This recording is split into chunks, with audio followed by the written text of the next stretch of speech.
Grocery inflation is hitting households. Let's have a look.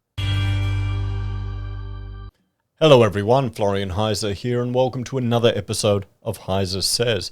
Grab your stein of coffee because we're going to talk about, frankly, what's probably the most important topic that we all worry about day to day, and it is the cost of food and how, well, food is getting more expensive.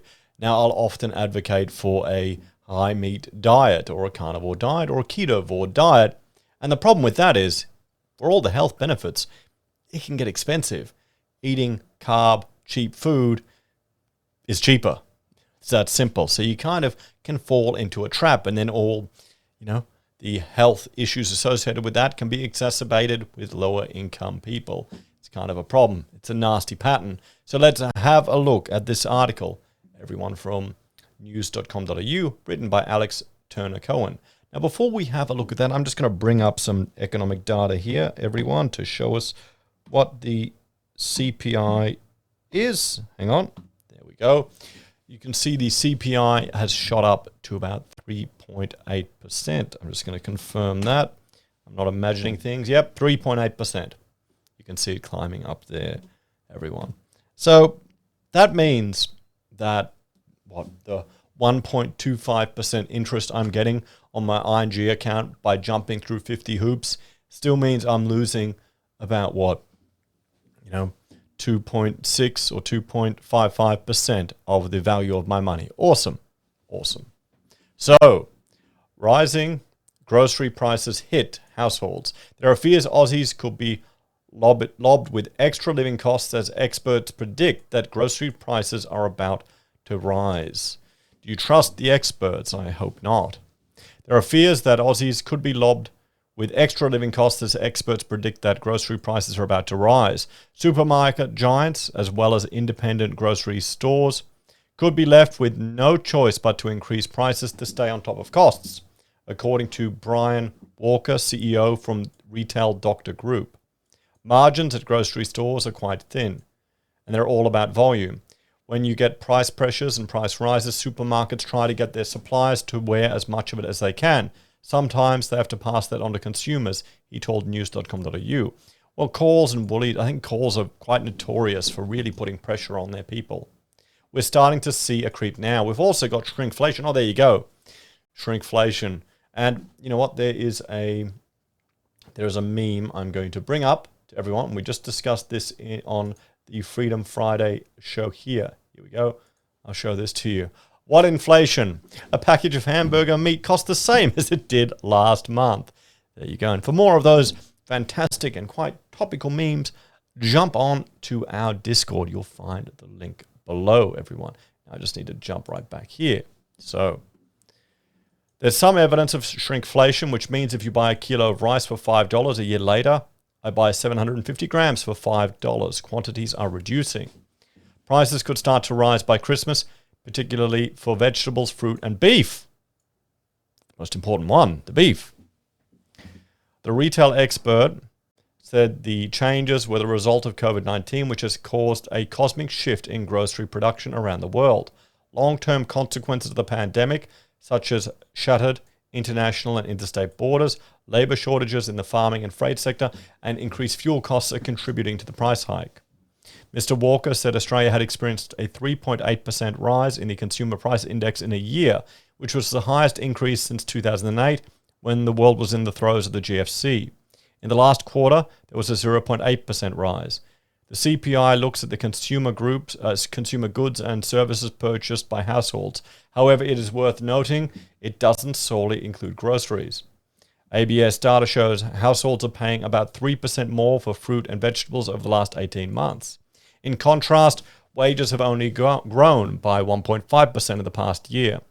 Any price rise can worry people, Mr. Walker said. It will rise the cost of living. It will put pressure on households. Last month, Coles boss Steve Kane indicated a possible price increase while he delivered the company's 2021 financial year results. We're beginning to see an increased number of suppliers approaching us for cost price increases in the grocery space, he said. That is very aligned to increased shipping costs or to raw ingredients. Woolworths also foreshadowed higher costs sometime later down the track, We're starting to see more cost increases coming forward, and we'll work through those on an individual basis. Woolworths boss Brad Bondusi said last month. However, good news is on the horizon. As we reopen, as supplies increase to meet demands, prices should normalize, Mr. Walker explained. So hope for transitory inflation. Oh, I hope it'll be transitory. Well, I hope so. I really do. Honestly, we don't want to have hyperinflation. We don't want it going crazy. That's what we don't want. I know, it'll send your gold, your crypto, your silver to the moon. But what about the social unrest? And just think, what interventions could the governments do here in Australia, guys, to save housing? From a retail point of view, grocery stores have to satisfy customers and they have to remain profitable. It's going to level out eventually. Groceries aren't the only commodity affected by closed international borders and supply chains. Aussies have been warned not to leave their Christmas shopping until the last minute as retailers continue to grapple with slow deliveries. Retailers have reported the capping of incoming flights putting significant strain on shipping. At the same time, container costs had escalated up to 4 times their usual rate, a factor likely to have a flow-on impact on retail prices. So there we have it, everyone, grocery inflation. So what's the solution or the takeaway to this? Well, there's one strategy we use in our family to try and reduce costs. We buy in bulk. Actually, there's a few things we do. We try and buy monthly. That was the first move we did even before we bought in bulk. Now, the reason for that is if you do just one big shop at the month, it means you've got less little trips to the grocery store. Remember, every time you just go to the groceries, I've done it. Recently. Oh, we just need this one little thing. So I'll go there and all of a sudden you spend $80 by buying a whole lot of other stuff. You've got a pregnant wife, you go to a chocolate run, you spend $80 on other things you think you need. You do that several times throughout the month, and boom, that's a big chunk of money that you wouldn't do if you've got one decent monthly shop. And that's one way to save money and to make your dollars go a bit further. We shop at Aldi. We don't buy the brand name brands. We buy their knockoff brands. We did the whole sums. Rachel did the Excel looking at per weight, compared it to Costco, compared it to Woolies, compared it to Coles. It was the cheapest for all the little knickknacks and things that we buy. We also, try and buy beef in bulk. Rachel, there's videos on our channel where Rachel will show you how she stores half a beast or a quarter of a beast, even a full one we bought once. We've got the big chest freezer that we fill up to reduce costs. There the issue is you've got to eat every part of the cow, so you get the bits that you don't like, but you learn to cook a lot. That's another way to save money. That would be my solutions for this. A few suggestions. Let us know in the comments what other suggestions you have for people down below. As always, thank you for watching. Like, share, and subscribe to the channel. If you're a fan and enjoy the content I create here, there are a few ways you can support us. You can join us on YouTube or Patreon. Sign up for SelfWealth or Stake. Use our affiliate links at Amazon, eBay, Independent Reserve, or AussieBroadband. You can buy our merch from HeiseSays, use Gold Pass from the Perth Mint, or support us via PayPal.